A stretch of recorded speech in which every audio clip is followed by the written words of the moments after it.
What's up, Ragin Nation? How's it going? This is Alex Yu, and you're watching the Ragin Nation Show. This is web series. We're talking about upcoming films. In this episode, what we're going to talk about is Bad Boys for Life, otherwise known as Bad Boys 3, a film that a lot of fans, myself included, have been waiting for a very, very long time. We're still waiting. The first film came out in 1995, and the second film came out in 2003. It is 2017 now. 14 years have passed. Where is the end to this trilogy?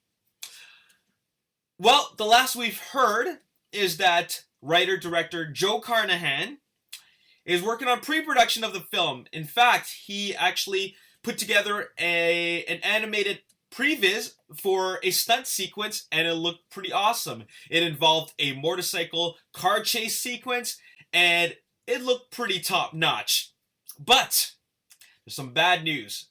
Joe Carnahan has stepped down as a director. He's no longer part of the production, and it's due to two things: scheduling conflicts and creative differences. A very, very common thing that occurs when talents just are no longer involved with the projects, which is really, really extremely disappointing considering that he's hyped it up so much.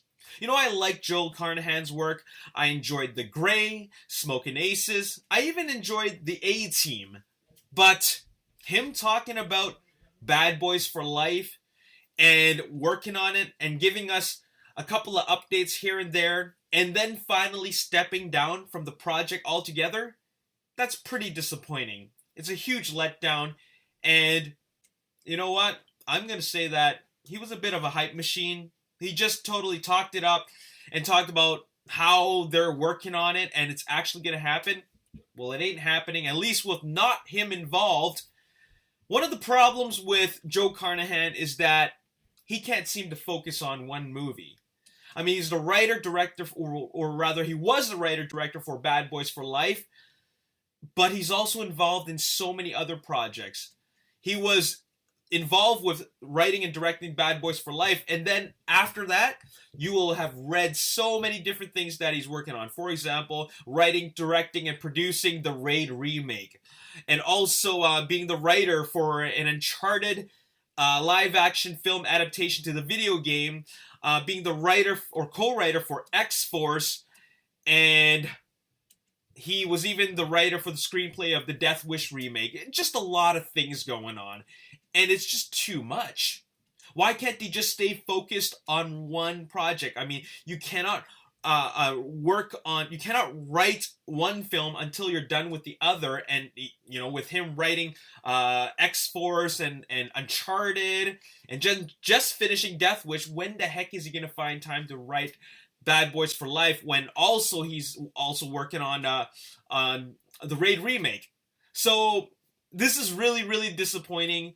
I don't even know if they can even make that November 2018 release date now, because with him, just doing, well, he was doing pre-production, but during that time of pre-production, the boys weren't even involved yet. I mean, they haven't even really, really signed on. If they're going to do it, of course they're going to have Martin Lawrence and Will Smith, but they haven't even gotten the core aspects of the core elements of the film together.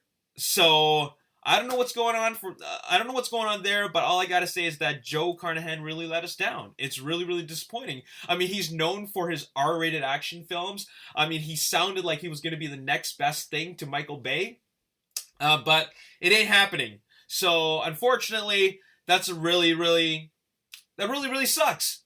Because now we don't have anything. We have nothing to go with. We don't even know if it's really happening anymore.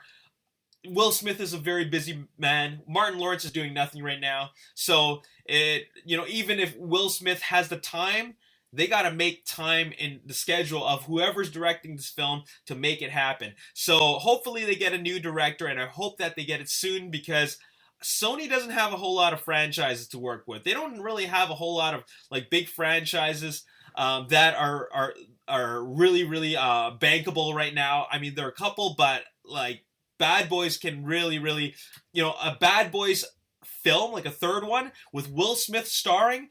oh man, that could really get them back on track. You know what I'm saying? So anyways, that's all I got to say in this episode. I'm really here to just express my disappointment that they don't have a director. They lost the directors due to creative differences, and that's really too bad. So I hope something good happens out of this, as in like they find a new director and it is back on track.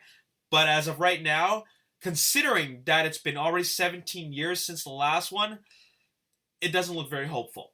So anyways, don't get your hopes up. Let's just wait till we hear some more good news, and we'll see what happens. Anyways, that's all I got to say in this episode. And if you want to see more movie news and you enjoy these videos, hit the like button, subscribe to the YouTube channel, like me on Facebook, The Ragin Nation. Also follow me on Twitter, Ragin Nation. My name's Alex. Thanks for watching. I'll see you next time. Peace. For these characters. I mean, we are really seeing another side of these characters that we've never seen before. I mean, we've always seen the relationship between Charles Xavier